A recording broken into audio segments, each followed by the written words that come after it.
Hello, in this masterclass I will talk about sound design. I will invite you to my studio for some sound making sessions, for you to tag along and understand the line of thought involved in the process.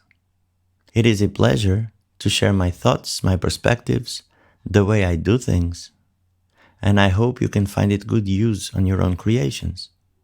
This is meant to serve as a guideline, without any intention of stating this is the best or the only way to do things. It's just my way. For better understanding of the process, and because I'll use a synthesizer as the main tool, in the first parts of the masterclass, I will cover some synth basics, starting with waveforms and harmonics. I will talk about the basic structure of a synthesizer, well, the most common, as well as the different types of synthesis we can achieve with that tool.